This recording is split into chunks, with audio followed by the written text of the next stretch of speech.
Meu coração entrou naquele culto familiar com aquela canção feliz e alegre. E o seu, não? Louvado seja o Senhor. Como o povo de Deus pode apressar ou atrasar a segunda vinda de Cristo? Deus se limitou aos seres humanos para completar seu plano? Jesus não virá independentemente de um certo número de pessoas se unirem ou não? Temos a promessa dele, não temos? Eu voltarei. Bem, seremos prisioneiros da morte para sempre se o povo de Deus puder adiar a segunda vinda por muito tempo.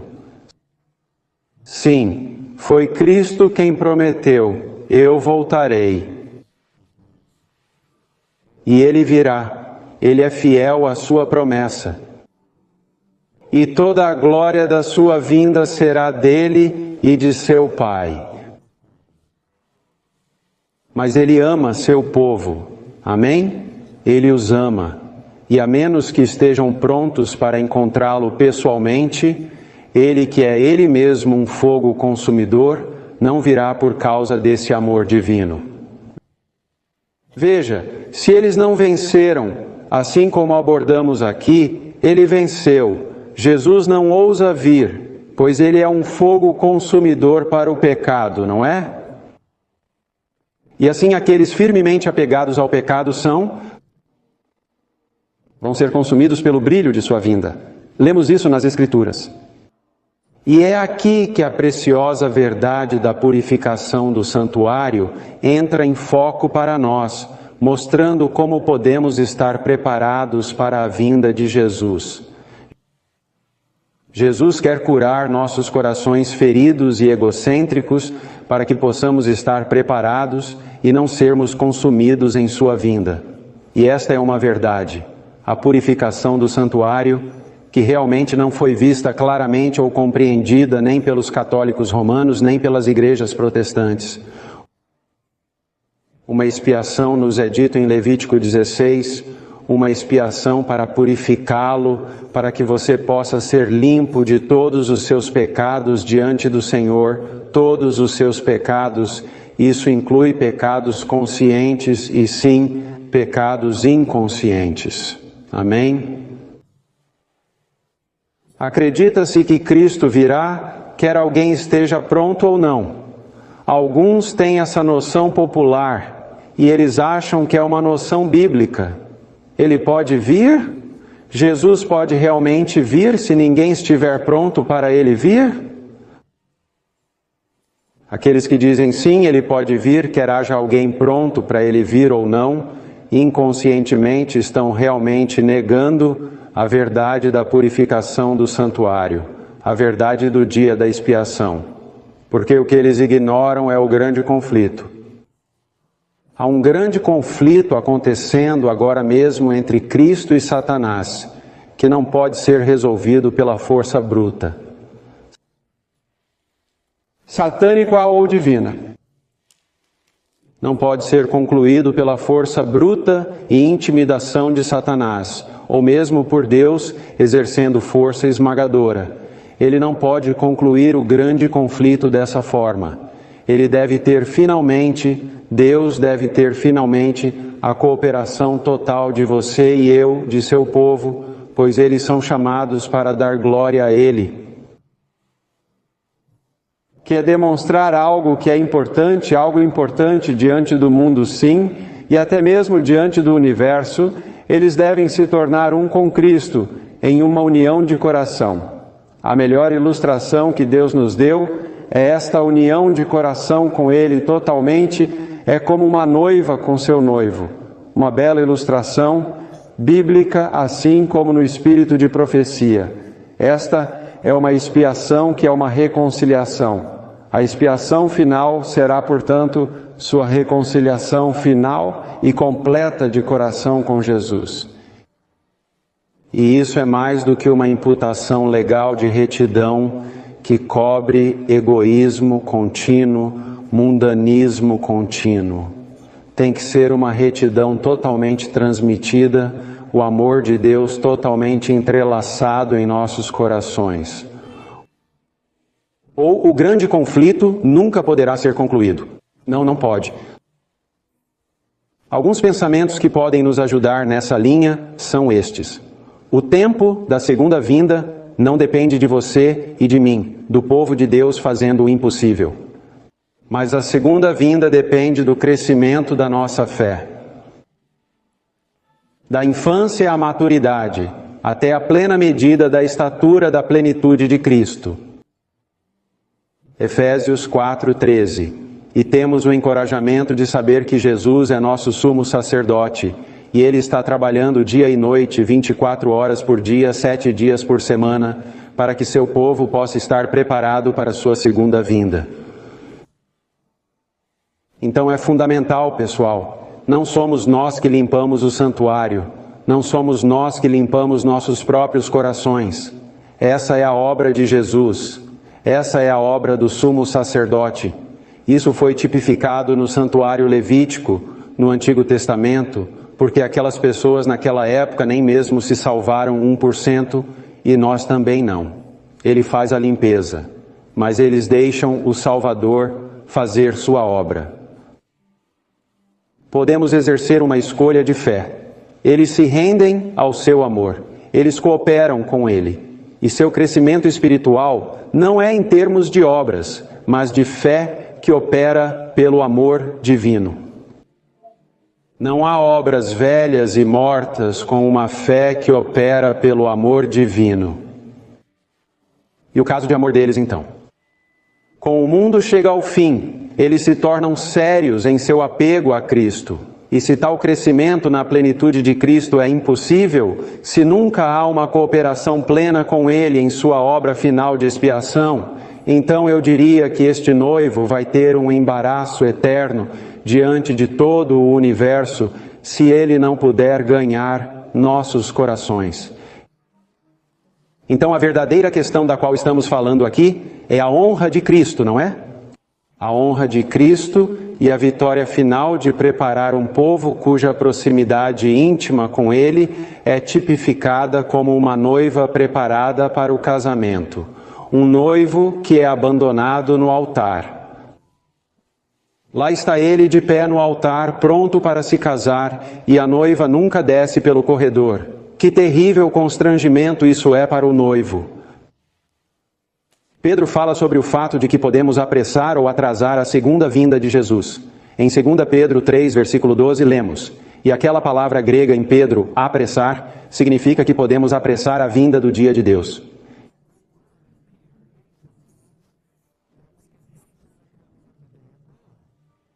E Jesus correlaciona seu segundo advento com a proclamação do Evangelho em todo o mundo para um testemunho a todas as nações, e então estará na cidade. Mateus 24:14. Então não há nenhuma sugestão aqui neste texto de uma data pré-arranjada quando Jesus retornará, nenhuma data fixa, mas mais importante do que qualquer atividade física é o amadurecimento do verde, do qual falamos muitas vezes. Há um amadurecimento da colheita que deve ocorrer. E Jesus abordou isso em Marcos 4, versículo 26, e ele descreve o tempo da vinda do reino de Deus como dependente do processo de crescimento. Ele diz em Marcos 4, 29, quando o fruto é trazido, imediatamente o fazendeiro mete a foice, porque a colheita chegou ou está madura. O motivo não é um relógio no céu batendo o gongo, gongo, gongo da predestinação. Este pensamento é repetido também em Apocalipse capítulo 14 e 15, onde outro anjo diz que a colheita da terra está madura. E então outro anjo proclama que ao mesmo tempo que suas uvas, que são as uvas da Babilônia, estão completamente maduras. Em Apocalipse 14, 18, vemos que tanto os justos quanto os ímpios há um processo de desenvolvimento, e isso parece bastante evidente. Então Jesus não ousa retornar enquanto houver pecado. Enquanto houver pecado conhecido ou desconhecido e ainda acalentado no coração do seu povo, eles serão consumidos. E, portanto, Jesus é forçado a esperar até que eles cheguem ao ponto descrito em nossa Escritura esta manhã, em Apocalipse 3, versículo 21, onde diz que eles vencem assim como ele venceu. Veja, Jesus nos ama e é misericordioso demais para vir se ainda houver pecado interior nos corações de seu povo, básico e verdadeiro. E dizer que tal superação, assim como ele superou, é desnecessária. Porque, bem, o povo de Deus não tem que vencer porque eles são legalmente cobertos por justificação legal ou perdão de seus pecados. Isso simplesmente não é assim. Porque a Bíblia fala sobre uma justiça transmitida, seu amor entrelaçado em nossos corações e em nossas vidas.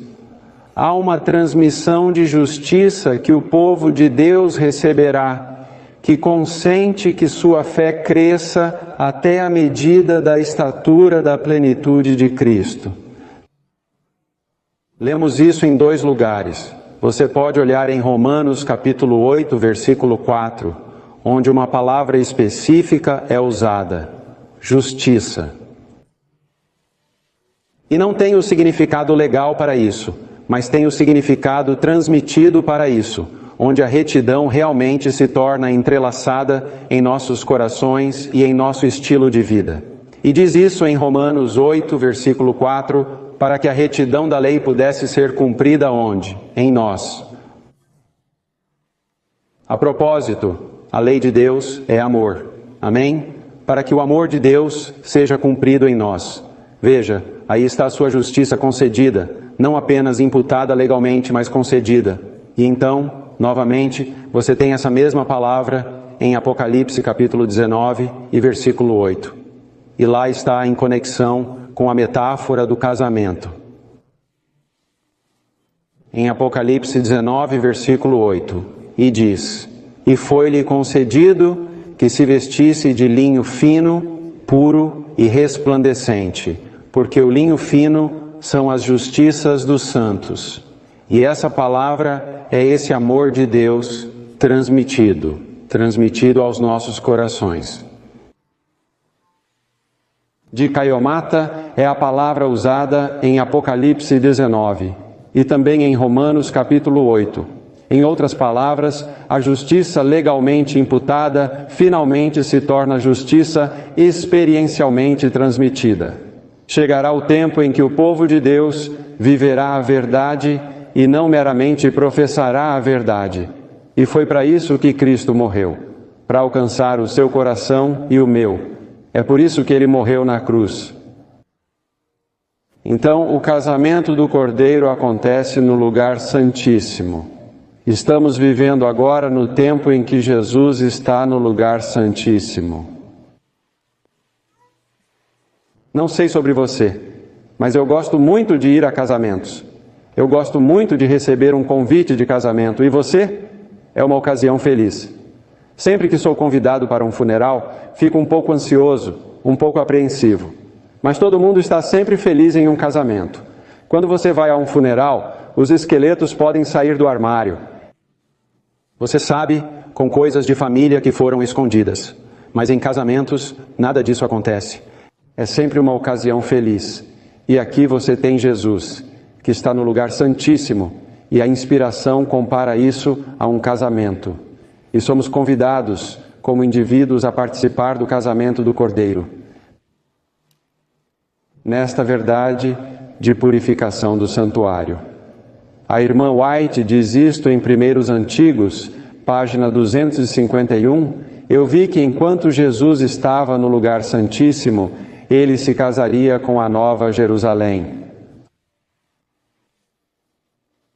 Ah, Jesus ama ruas douradas e condomínios, e você sabe.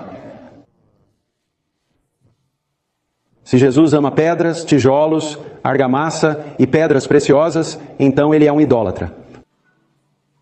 Mas a Nova Jerusalém representa os habitantes daquela cidade. E isso somos você e eu, como indivíduos que somos convidados a ser os habitantes daquela cidade. E então, a Nova Jerusalém é nossa representante agora mesmo, por assim dizer, com qual Jesus propõe se casar. Mas nós somos, como um todo, o corpo corporativo, a noiva, com a qual ele quer se comprometer e se casar. E é isso que significa esse tempo de purificação do santuário. O casamento não pode ser consumado até que a noiva se prepare. A ideia parece clara de que o noivo está pronto. Você diria que Jesus está pronto para o casamento? A noiva está pronta para o casamento? Essa é toda a questão, não é agora? Mas em algum momento em Apocalipse 19, versículo 18, as Escrituras dizem claramente que ela se preparou. Gente, isso não vai continuar para sempre, e sempre, e sempre. Haverá uma noiva que escolherá o amor de Deus. E eles serão unidos a Ele em casamento. Está chegando esse tempo. E eu tinha uma pequena nota aqui. Bem, vou compartilhar com você. Frequentemente há uma passagem citada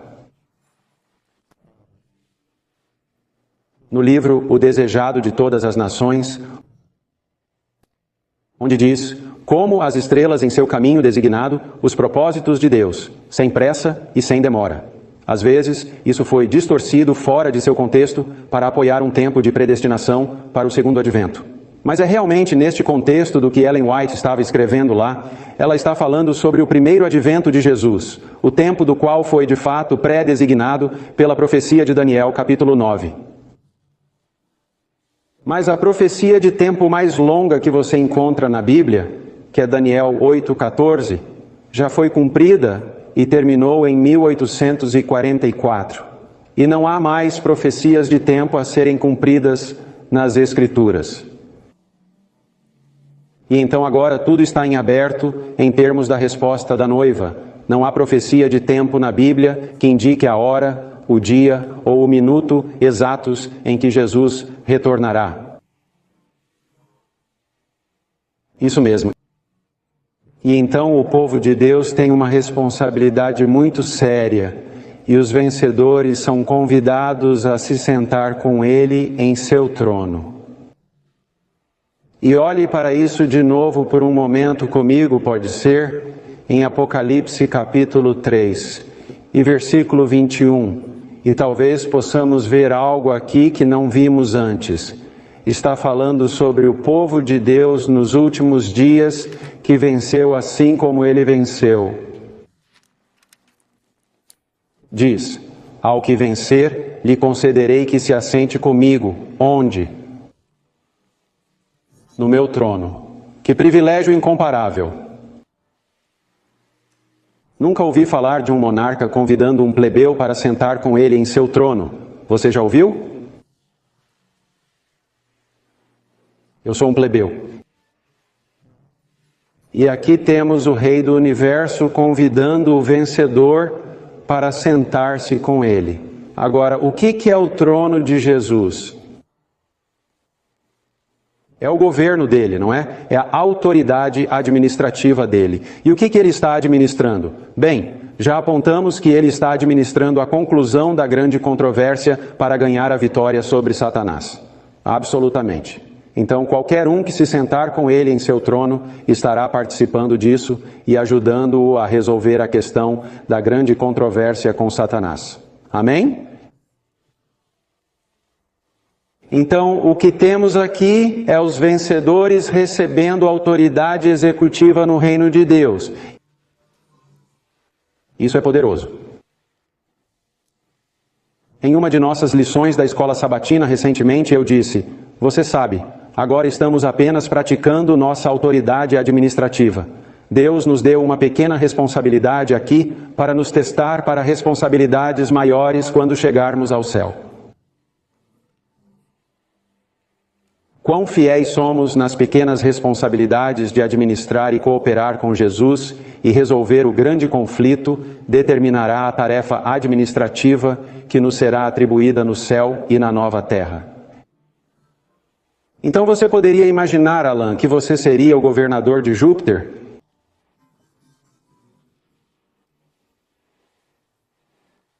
E Robert, você será o governador de Marte. Façam alguma coisa com isso, ok? Incrível. Pensem nisso, pessoal.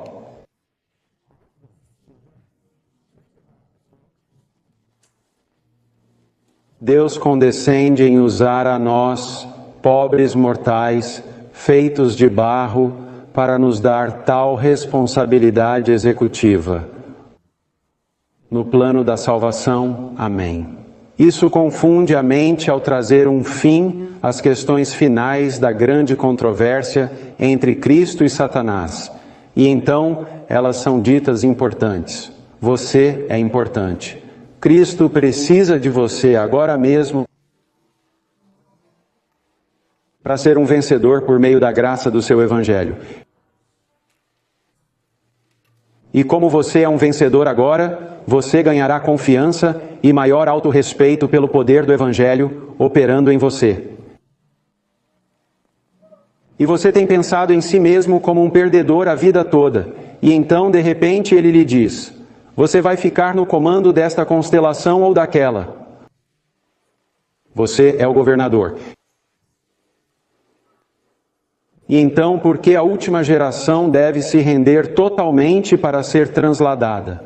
Por que as gerações anteriores podem escapar do gancho, por assim dizer, e entrar no céu sem experimentar a vitória total que é exigida daqueles que serão finalmente transladados sem ver a morte em sua segunda vinda? Boa pergunta, pastor. E essa palavra necessária que às vezes usamos é necessária dos 144 mil para vencer. Você sabe, toda essa palavra apenas implanta uma ideia legalista nela, não é? Isso é algo que temos que fazer. Quando um noivo exige que sua noiva o ame, eu nunca exigi que minha noiva me amasse. Ela ainda faz. Eu ainda não consigo fazer isso. Eu não consigo dizer a ela: eu preciso que você, querida, me ame. Você sabe que tipo de reação eu recebo quando eu digo coisas assim? Só o amor gera amor. Certo? E mais amor gera mais amor. E os corações são um através do serviço compassivo e do amor uns aos outros. E assim, o casamento do Cordeiro não acontece porque Deus exige rigorosamente uma devoção abnegada que finalmente é compelida a sair deles, vencendo assim como Cristo venceu. É um desenvolvimento de caráter alegre que acontece à medida que a fé cresce em uma união de coração com seu noivo, Jesus. Não é uma exigência direta: você vai me amar, goste ou não. Não. É o fruto da justificação pela fé. Finalmente, é claramente entendido. Porque a última geração é as primícias para Deus e para o Cordeiro. Isso quase soa ao contrário, não é? Lemos isso em Apocalipse 14, versículo 4. Haverá uma geração, um corpo corporativo, não meramente um punhado de indivíduos dispersos e não relacionados. Como alguns poucos de cada geração do passado ou de cada era, mas Cristo deve ter uma noiva, um corpo corporativo de crentes que serão os primeiros a demonstrar a vitória que Cristo realizou em sua vida, e eles refletirão seu caráter. Como tantos pedaços quebrados de espelho sem valor, sempre tão indignos, não brilhando por si mesmos, mas cada um refletindo perfeitamente uma faceta diferente de Jesus e seu caráter justo, como um enorme diamante. Este corpo corporativo que vence julgará todas as gerações anteriores, porque não houve tal corpo até então.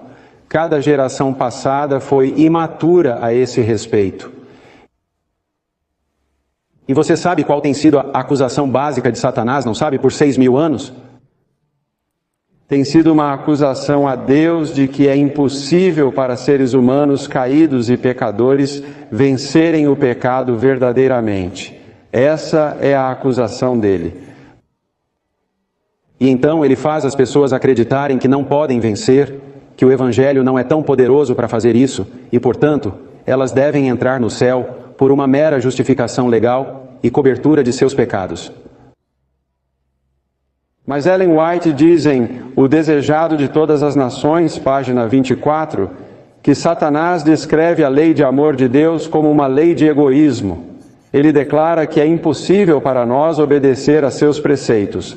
Agora, se Deus cede nesse ponto, ele perdeu toda a sua administração, todo o seu governo. Então Satanás afirma que inventou algo que prova que Deus está errado. O que ele inventou é o pecado. E julgada por seu histórico sombrio, a igreja de Laodiceia, parece que Satanás venceu seu argumento, porque Laodiceia, que é o começo de sua noiva, até agora não venceu, assim como Cristo venceu. E parece que Satanás está vencendo a discussão. O fato de que o Filho de Deus venceu e condenou o pecado na carne não é a questão final, embora a reforma popular adoraria considerá-lo assim.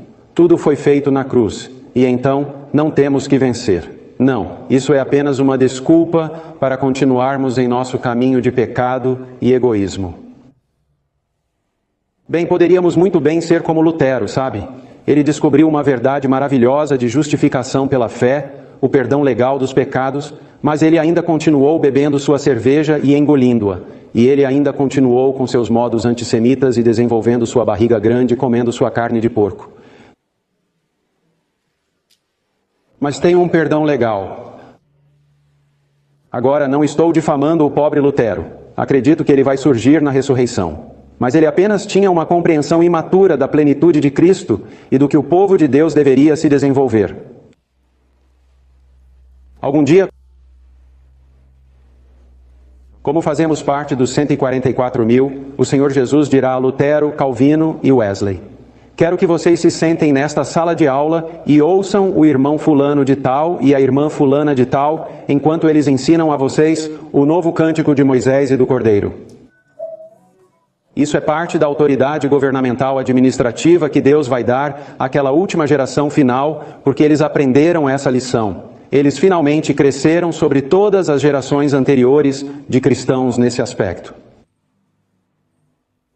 Mas algo mais é necessário. A vitória de Cristo foi de fato um revés para Satanás, provou que ele estava errado. Mas as acusações de Satanás ainda se mantêm. No que diz respeito à raça humana, é impossível obedecermos. E você não acreditaria quantos cristãos acreditam nisso. Você sabe, não é? A maioria dos cristãos acreditou nesse fato, nessa ilusão. Bem, a honra de Deus está envolvida na perfeição do caráter de seu povo, você não diria? A honra e a integridade de seu evangelho estão envolvidas na perfeição do caráter de seu povo. E se nós finalmente quisermos sair por aí, apoiando as acusações de Satanás, de que é impossível guardar a lei de Deus perfeitamente, então Jesus vai ficar para sempre envergonhado. Para sempre envergonhado. Para sempre envergonhado. A honra de Deus está envolvida. Deus ama toda a vasta hoste dos redimidos. Ele ama todos aqueles santos adormecidos, Martinho Lutero. Ele ama os apóstolos que estão em seus túmulos agora mesmo. Ele ama os patriarcas. Ele ama Maria. Ele ama Maria Madalena. Poderíamos falar de Marta, todas essas pessoas que não chegaram à medida da estatura da plenitude de Cristo, mas ele aceitou a devoção delas como ela era. Mas essas pessoas queridas ainda permanecem prisioneiras da esperança no túmulo agora, não é mesmo? Eles aguardam a primeira ressurreição, porque a Bíblia não ensina a imortalidade natural da alma. Maria, quando morreu, não foi imediatamente para o céu, como a Igreja Católica Romana ensina, e que ela realiza intercessão em nosso favor com Jesus. Não, ela está esperando a ressurreição. Isso não pode acontecer até a segunda vinda. E não há anjo que possa ressuscitar essas queridas pessoas. Mas Jesus não ousa vir enquanto houver um pecado acariciado ou desconhecido ainda no caráter de seu povo, senão na sua vinda sejamos lembrados deve ser consumida por seu retorno. E, portanto, o amor de Deus pelos mortos em Cristo requer que uma última geração viva vença totalmente, pois, do contrário, ele será bloqueado. Lemos em Romanos 6 que aquele que está morto está livre do pecado. Essa é uma verdade preciosa. Porque se você tem se preocupado sobre um ente querido,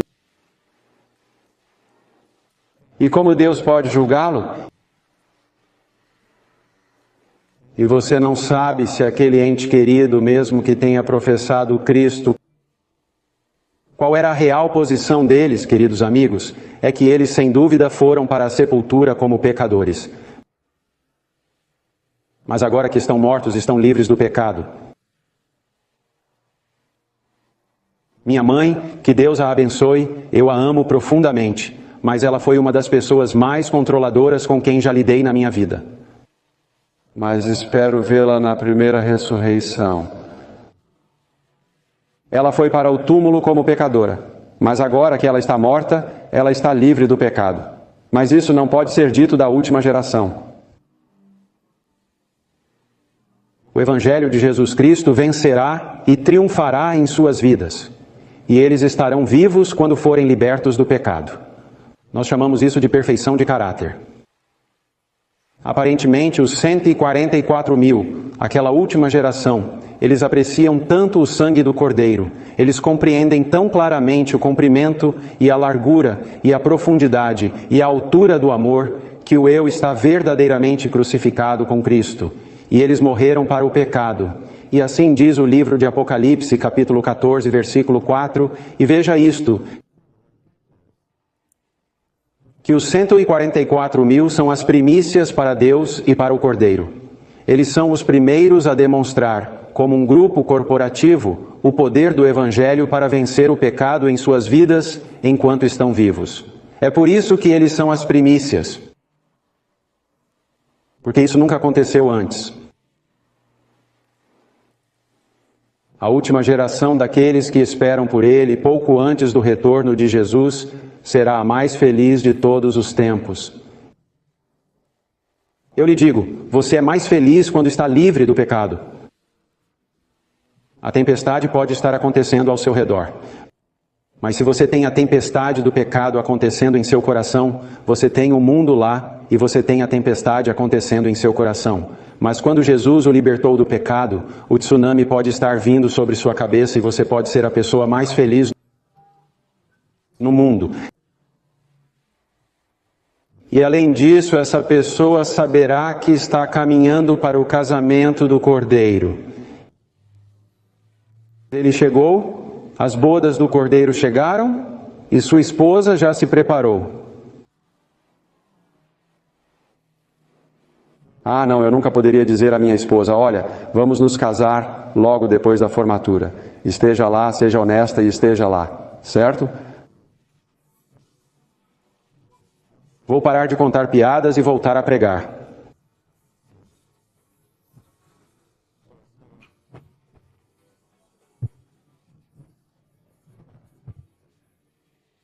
Você nunca pode dizer à sua noiva, ok, esta é a data do nosso casamento.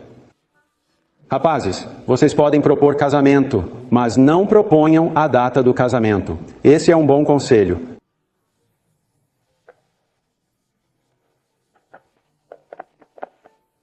De qualquer forma, proponha casamento. Seja ousado, faça a pergunta, mas não marque a data do casamento. Essa é a responsabilidade dela. E é por isso que este é o caso aqui. A noiva se preparou. Foi escolha dela vir ao altar hoje. Um homem e uma mulher que estão apaixonados querem que o dia do casamento chegue porque eles querem estar unidos como um.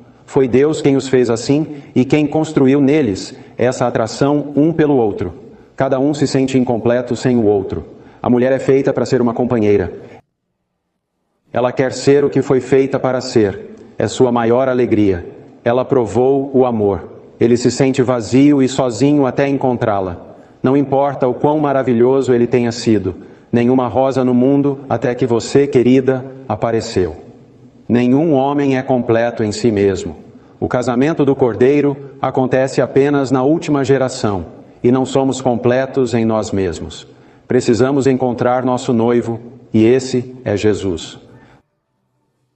Aqueles que estão prontos para a segunda vinda não estão felizes porque esperam palácios na Nova Jerusalém, mas porque em breve serão unidos em casamento com o Cordeiro e seu amor reprimido dificilmente poderá esperar para ser cumprido.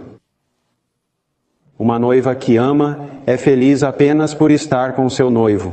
Lembro-me de ler sobre uma mulher da Califórnia que amava um homem e ela se casou com ele e foi para onde ele queria ir. Ele queria ir para a África, para as planícies do Serengeti para estudar os leões. E então ela foi com ele porque o amava para as planícies e dormiu em uma tenda. No chão, sentindo o leão mordiscando seus dedos através do cobertor. Mas ela se casou com esse homem por amor e era mais feliz ao lado dele, e é por isso que ela estava lá. Não por causa dos leões, mas porque ela amava seu companheiro, que amava estudar os leões. É isso que esse tipo de amor faz com dois que o amam. E quando estamos apaixonados por Jesus, os leões podem estar mordendo nossos dedos, queridos amigos, mas estamos no lugar mais feliz e doce que poderíamos estar, bem com Ele, ao lado dele. O amor do seu povo por Cristo, como uma esposa ama o marido, é o mistério dos mistérios. Tem sido falado, tem sido escrito na Bíblia todos esses milhares de anos, mas agora a geração final se torna uma realidade. Você não consegue apenas prová-lo? Você não consegue apenas vê-lo? O que Jesus tem guardado diante de nós, de todos os eventos dos últimos dias sobre os quais poderíamos falar. E a propósito, é tudo sobre o que falamos aqui. Algumas pessoas acham que não falamos sobre isso de qualquer maneira, mas é tudo sobre o que falamos aqui de uma forma muito prática e essencial. Todos aqueles livros que foram escritos sobre os eventos dos últimos dias e que poderiam encher uma grande biblioteca, tudo poderia ser resumido em uma pequena gota simples de verdade, e é que é um amor conjugal com Jesus, é disso que se trata. Essa é a expiação. O noivo está tão ansioso que mal consegue esperar, mas algo esfriou sua futura noiva. E se alguma coisa esfriou uma amante em relação ao seu noivo, então deve ser algum tipo de infidelidade. Infidelidade. Pode ser grande ou pequena, mas se for grande, pode ser egocentrismo e egoísmo. E por isso não queremos Cristo completamente, porque Ele tiraria isso de nós. Esse é o verdadeiro problema morno de Laodiceia. Pensando bem, isso se torna uma motivação esmagadora para o arrependimento. Bem, vejo que meu tempo está voando, mas quero deixar você com este pensamento. Você já tentou abraçar alguém para expressar seu amor e descobriu que essa pessoa era como uma pedra? Você já tentou abraçar alguém e essa pessoa era como um poste de telefone?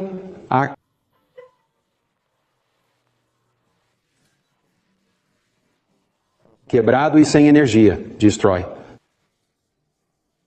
Você está abraçando essa pessoa e esperando algum tipo de resposta, e não há nenhuma resposta.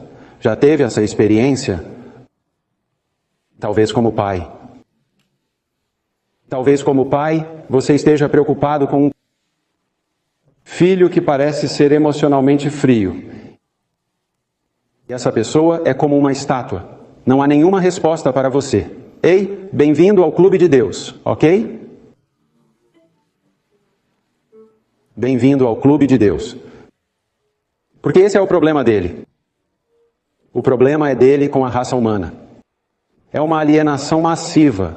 Nascemos separados de Deus. A mente carnal é inimizade contra Deus, que é morte. Podemos ir do berço ao túmulo em frieza e solidão.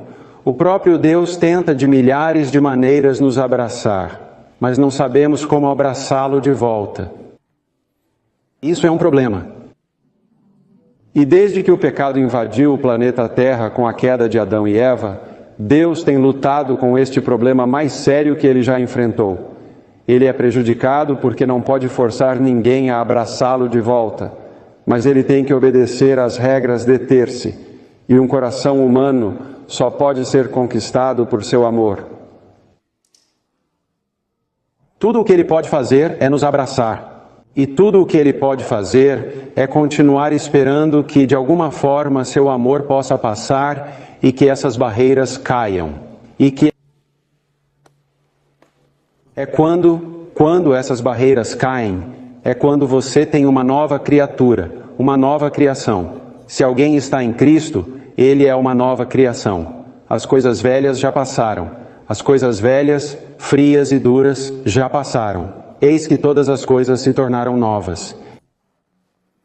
E aqui é onde vislumbramos Cristo como nosso sumo sacerdote no lugar santíssimo do santuário celestial. Ele está trabalhando noite e dia para nos atrair, nos abraçar e nos ganhar. Quando você abraça alguém, você tenta olhar nos olhos dele ou dela. Você tenta abraçar com os olhos para dizer, eu te amo desse jeito, esperando que você possa despertar algo como uma resposta calorosa, esperando provocar alguma pequena resposta de uma escolha. Sim, eu escolho responder a você. Eu não sei como, mas eu escolho me reconciliar com você, Deus. E quando isso acontece, quando esse momento feliz acontece, então você é a pessoa mais feliz do mundo. Bem-vindo ao lugar santíssimo de Cristo em seu segundo apartamento. Bem-vindo. Você pode simpatizar com ele agora, enquanto ele luta com seu problema mundial. Mas não desista dele. Ele tem recursos para cumprir seu objetivo de prepará-lo para ficar pronto para a sua segunda vinda. Mas a luta é intensa. Se ele falhar em ganhar o coração de sua futura noiva, se Jesus falhar em derreter os corações gelados dos laodicenses, ele ficará para sempre magoado e desiludido. Mas, pessoal, a profecia bíblica é: ele iria ganhar Laodiceia. Existe uma última geração.